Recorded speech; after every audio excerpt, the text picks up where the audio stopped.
محمدا رسول الله أشهد أن محمدا رسول الله حي على الصلاة حي على الصلاة حي على الفلاح حي على الفلاح الله أكبر الله أكبر لا إله إلا الله.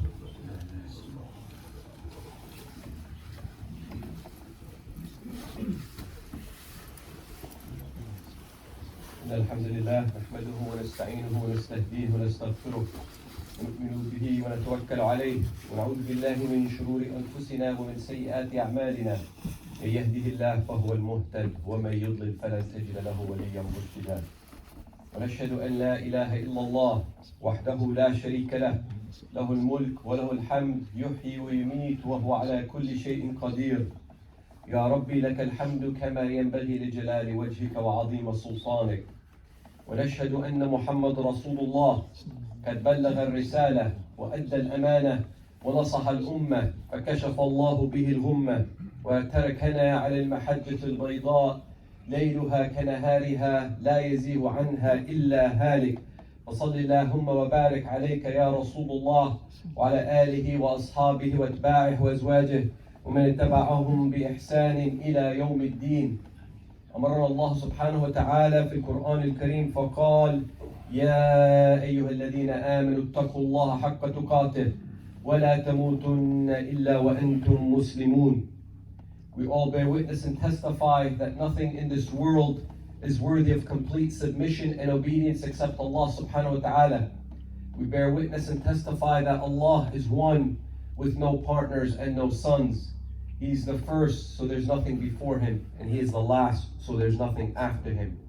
And all the peace and blessings are upon the Prophet Muhammad sallallahu alaihi wasallam, sent as a seal of the prophets, sent as a last and final messenger, and sent as a rahmatan lil alameen, sent as a mercy to all of the worlds. Allah subhanahu wa ta'ala ordered us in numerous ayahs of the Quran to have taqwa, to protect ourselves against sin, to have God consciousness. He said, "O you believe, have true piety in Allah, and do not die except they are in a state of submission, in a state of Islam to Allah subhanahu wa ta'ala." What we want to cover over today is what is the effects our ibadah has on us and on our manners. You know, we celebrated the Prophet Muhammad sallallahu alaihi wasallam's, birth. You had a lot of mosques doing a lot of celebrations. And the Prophet Muhammad sallallahu alaihi wasallam, لَقَدْ كَانَ لَكُمْ فِي رَسُولِ اللَّهِ أُسْوَةٌ حَسَنَةٌ لِمَنْ كَانَ يَرْجُو اللَّهَ وَالْيَوْمَ الْآخِرِ وَذَكَرَ اللَّهَ كَثِيرًا. That indeed in the Prophet Muhammad sallallahu alaihi wasallam is the best role model. This is the person we should try to exemplify, and whoever really is seeking, whoever remembers Allah and is truly looking for that last day, that he was the best example for us. So when we look at our acts of ibadah, our 5 pillars of Islam, we really have to take a little stance with ourselves and see what kind of effect it is having on our manners. As the Prophet Muhammad said, إِنَّا مُبْعِثْتُ لِأُتَمِّمْ مَكَارِمَ الْأَخْلَاقِ, that I was sent here to perfect our manners. As a young boy, coming back from Palestine in the 90s, I used to see anybody who would go to Salat al-Fajr as almost infallible. That if this person prays Fajr, this guy, there's not many people at Fajr like a Jumaa prayer, that this person must be on a really high behavior, a real high manner, that Allah subhanahu wa ta'ala has given him that rizq to get up and fight the shaitan and come to Fajr prayer, that he must be a part of the elite group. And it really took, Allah yujzeel khair. One time, the janitor in our mosque, mashallah, sometimes the janitors have the most religion, or you could learn the most from them, these morals of the stories. He said, Miss Shart, a person coming to Fajr doesn't mean he has the best manners. Anybody could come to Fajr. Anybody could do Salah and Siyam. How is that gonna, it's how it affects you, your Salah, on your manners is really the goal. So that's the question we have to ask ourselves. Is my salah, is my siyam, is my acts of ibadah getting me closer to Allah subhanahu wa ta'ala and having an effect on me in my interactions with others? As Allah subhanahu wa ta'ala talks about siyam, كُتِبَ عَلَيْكُمُ الصِّيَامُ كَمَا كُتِبَ عَلَى الَّذِينَ مِن قَبْلِكُمْ لَعَلَّكُمْ تَتَّقُونَ. Fasting was not just prescribed just to not eat or drink, it was that you may gain God consciousness, that you may gain taqwa in Allah subhanahu wa ta'ala and protect yourself. Taqwa is protecting yourself against falling into the sin, against falling into haram. As in the salah, in the salata wa tanha anil fahsha'i wal munkar. That the salah is supposed to have an effect on you where it's going to protect you or make you stay away from lewdness and stay away from munkar, detestable things. What is munkar? Munkar is something that that your heart detests. It's not something that we need to explain too much. Something, munkar is kind of like something covered, that's disguised. Anytime you're doing something wrong, you detest it. It's covered. You like to do it in private. So your salah is supposed to have that effect on you and change you as a human being. And if your salah is not having that effect on you, it's making everything, business as normal, it's not really having that effect on me, then you need to really question your ibadah. Am I doing it in the proper manner? And am I gaining the ghaya that Allah subhanahu wa ta'ala wanted from these affairs? From doing hajj, from giving zakah, giving from our wealth. It's supposed to purify you. So sometimes people like to compare themselves to others and say, well, alhamdulillah, I have a lihya, I wear abba, I wear a hat, I'm better than this person. I come to the masjid, I wear a hijab, this girl doesn't. And people like to compare themselves to others. But nobody really knows what's going on in the heart. And nobody really knows what's going on in your human interactions with others. So what I tell those people that are not praying, pray. But just because I'm praying does not mean I'm better than anybody, and they don't pray. Just because I'm wearing hijab and she isn't, doesn't mean I'm better than her. She might be closer to Allah. She might pray and not wear hijab. We ask Allah subhanahu wa ta'ala to guide us all, but we also have to keep our focus on what are the top things as well. A person falling into a sin is one thing, and then also another thing is not doing our fara'id that we're supposed to do. What is the state of my heart between me and Allah subhanahu wa ta'ala? Me and my interaction with others is another state as well.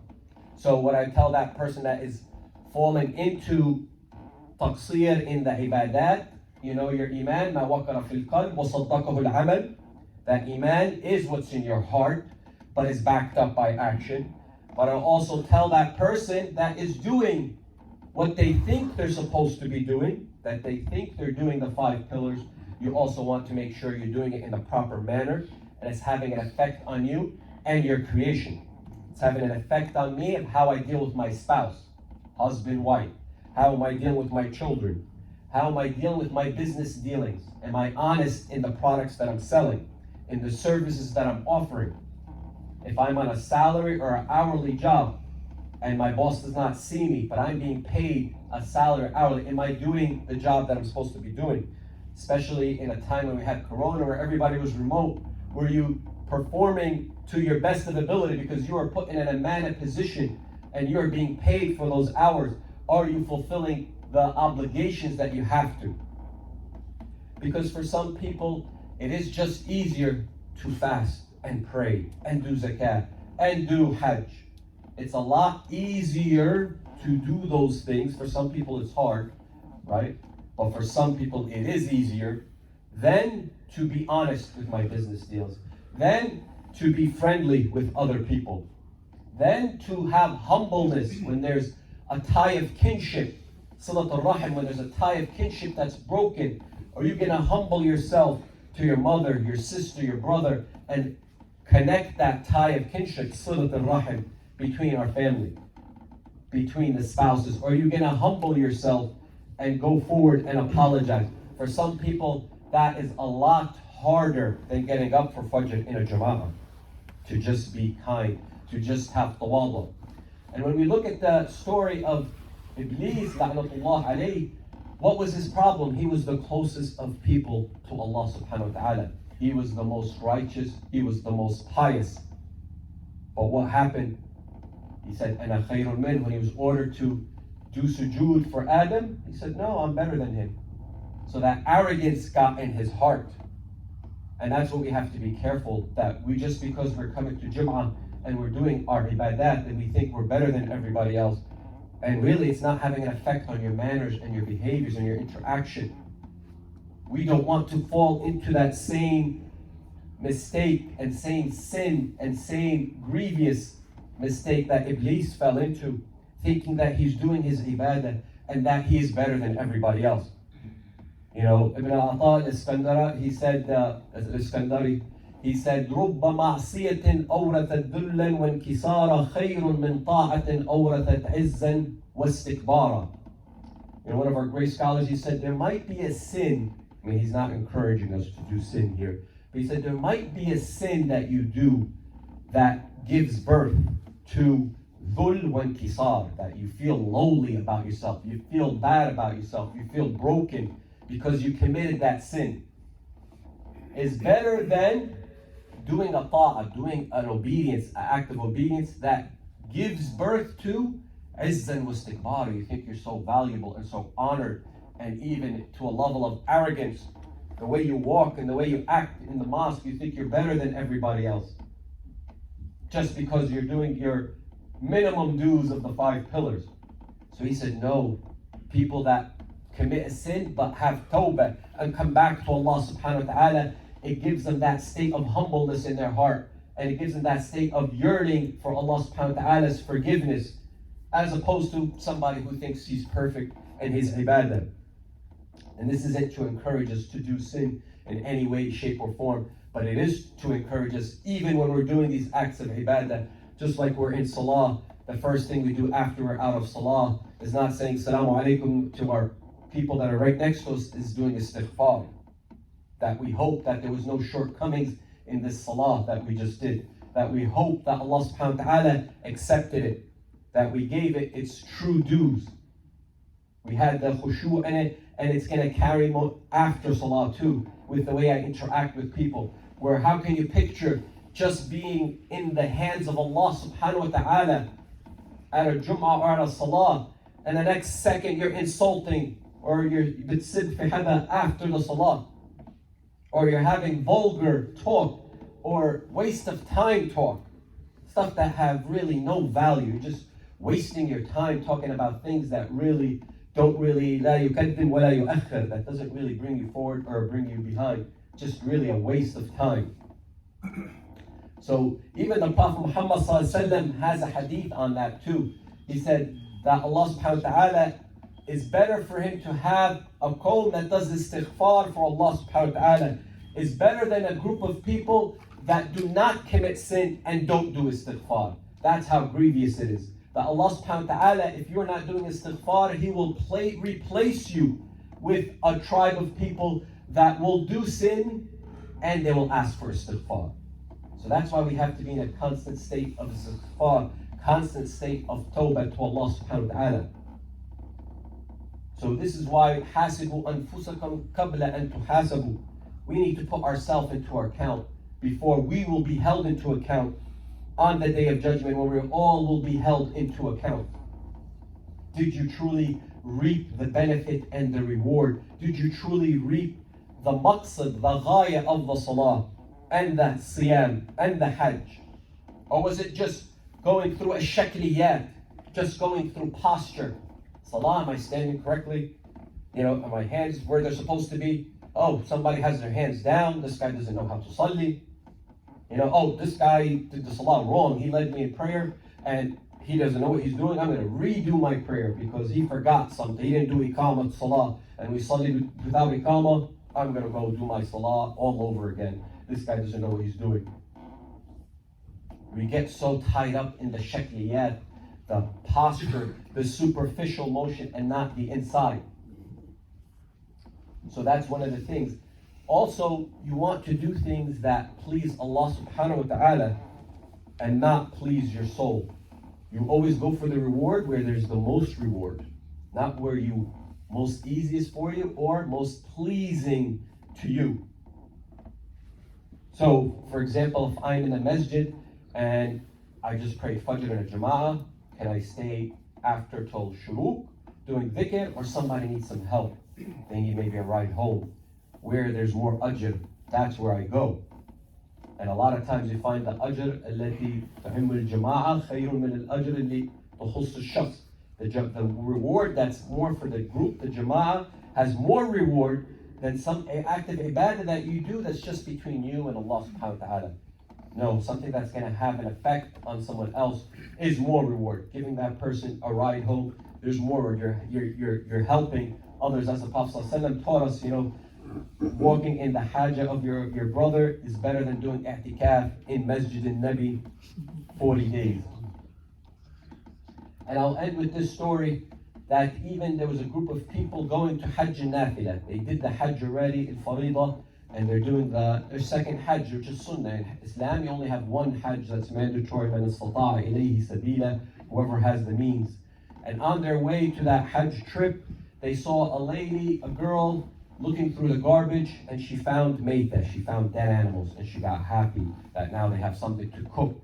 And in Islam and meita, you can't, cook or eat dead animals already. They have to be slaughtered. But obviously in Islam as well, from the rahmah of Allah subhanahu wa ta'ala, if you're put in an emergency situation, it's allowed, you're in an emergency, you're dying of hunger. So the scholar with this Jama'ah going to Hajj said, do you want me to teach you where there's more reward? Do you want me to tell you where there's more reward? Us going on our Hajj Sunnah, or us giving our money to this orphan? Where do you want where there's more reward? Do you want to know what's the best thing to do? He told them the best thing for us is all of us to gather our money, give it to this orphan girl, and go back home. That's what is more pleasing to Allah subhanahu wa ta'ala, and that is where there's more reward. They said, Ya Shaykh, but still we want to go to Mecca, Masjid al-Haram, get our high spiritualities, we want to get that spiritual rush. And the scholar had a comment on that when they didn't want to give the money, they wanted to go to Hajj. He questioned their true intentions. He questioned them. He said, if there was really khayr in these people, they would have done the right thing. But instead they did what they want to do, what they think is the right thing. So we don't want to fall into that category. We want our acts of ibadah having an effect on everybody. Effect on us, it's changing us, making us a better person, and having an effect on our community and all the people around us. أقول قولي هذا واستغفر الله لكم.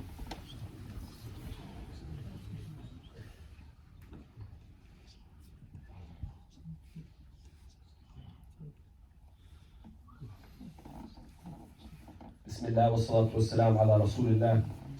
This was just as a reminder, really, sometimes we get caught up in a shakliyat, mazahir. We get caught up in what looks like the perfect ibadah. We get caught up in that just doing the ibadah. I did my siyam, I did my hajj, I did my zakat, I did my salah, and we really need to work on its side, and we need to make sure this is having an effect on us. What's the point of doing 20 rak'ah tarawih or 20 rak'ah qiyam al-layl? It's not really having an effect on you. It's not making you an easier person to deal with. Are you an easy person to deal with, or do people avoid you because you're very tough to deal with? It's like walking on eggshells. So you really want to make sure that salah, say alamatul qubul al-alama alladhi ma ba'da. The sign alamatul qubul ma la ta'malu ba'da. The sign that your ibadah is accepted is what you do after. That's how you know your act of ibadah is accepted. So we ask Allah subhanahu wa ta'ala to give us tawfiq to do our ibadat in the way He ordered us, and for us to have an effect on us in the positive way. Allahumma ighfir lana dhunubana wa israfana fi amrina. Allahumma ati nufusana taqwaha wa zakkiha anta khayru man zakkaha anta waliyaha wa mawlaha. اللهم آتنا نفسا مطمئنة تؤمن بلقائك وترضى بقضائك وتخشاك حق خشيتك. اللهم اجعل القرآن الكريم ربيع قلوبنا ونور أبصارنا وجلاء همومنا وغمومنا اللهم ذكرنا منه ما نسينا وعلمنا منه ما جهلنا. اللهم نسألك الجنة وما قرب إليها من قول وعمل. اللهم إنا نعوذ بك من النار وما قرب إليها من قول وعمل. اللهم ارزقنا الإخلاص في القول والعمل. اللهم تقبل منا يا أرحم الراحمين. اللهم إنا نسألك من خير ما سأل منه نبيك وعبدك محمد صلى الله عليه وسلم. اللهم إنا نعوذ بك من شر ما استعاذ منه نبيك وعبدك محمد صلى الله عليه وسلم. اللهم نسألك الخير كله ونعوذ بك من الشر كله. اللهم يا أرحم الراحمين حرر المسجد الأقصى وحرر فلسطين وحرر جميع البلاد المسلمين، وكن عونا للمسلمين في كل مكان يا أرحم الراحمين، في سوريا وفي ليبيا وفي اليمن وفي بورما وفي كشمير والهند وباكستان وبنغلاديش والأوغر وكل مكان يا أرحم الراحمين ولبنان. اللهم كن عونا للمسلمين في كل مكان. اللهم حرر أسرانا البواسل يا أرحم الراحمين. وآخر دعوانا الحمد لله رب العالمين. وقم الصلاة إن الصلاة تنهى عن الفحشاء والمنكر وذكر الله أكبر والله يعلم ما تصنعون. الله أكبر الله أكبر. أشهد أن لا إله إلا الله أشهد أن محمدا رسول الله. حي على الصلاة حي على الفلاح. قد قامت الصلاة قد قامت الصلاة. الله أكبر الله أكبر. لا إله إلا الله.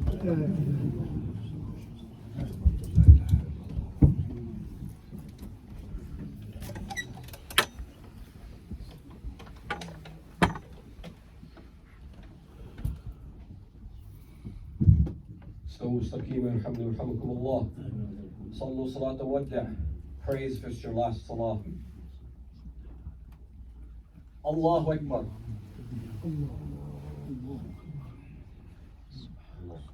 بسم الله الرحمن الرحيم. الحمد لله رب العالمين الرحمن الرحيم مالك يوم الدين إياك نعبد وإياك نستعين اهدنا الصراط المستقيم صراط الذين أنعمت عليهم غير المغضوب عليهم ولا الضالين.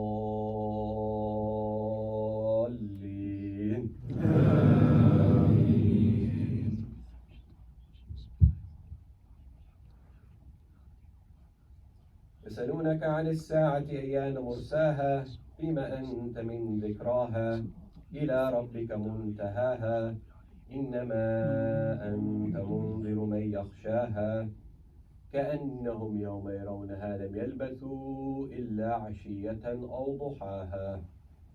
الله.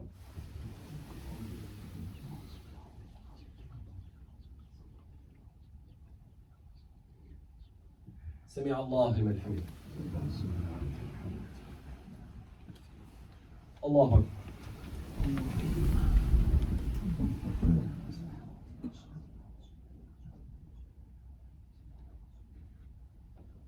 الله أكبر. الله أكبر.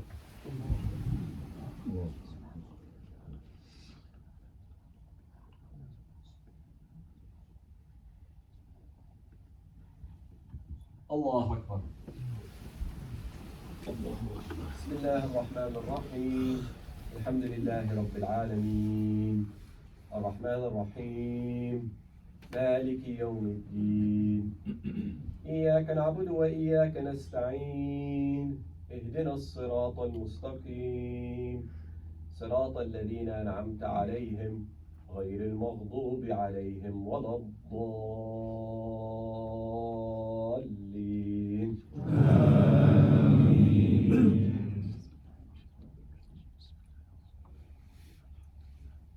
بسم الله الرحمن الرحيم والعصر إن الإنسان لفي خسر إلا الذين آمنوا وعملوا الصالحات وتواصوا بالحق وتواصوا بالصبر.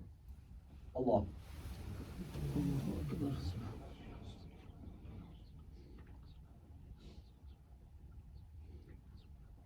سمع الله لمن حمده.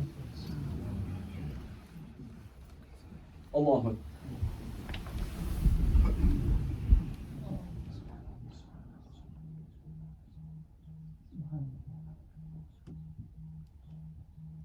الله أكبر.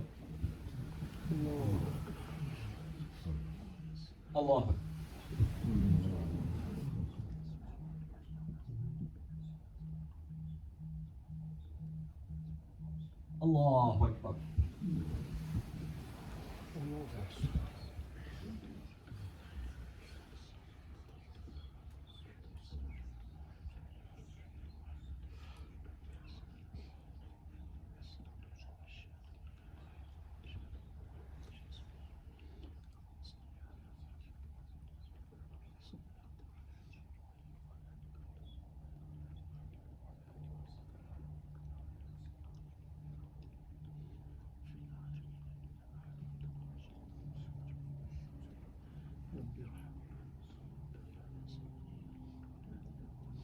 السلام عليكم ورحمة الله. السلام عليكم ورحمة الله.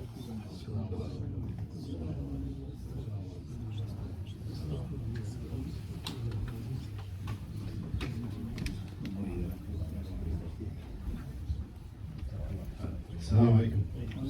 باسمكم جميعا نشكر أخانا الحبيب الأخصائي الكاهل على هذه الخطبة النافعة الطيبة إن شاء الله في ميزان حسناته.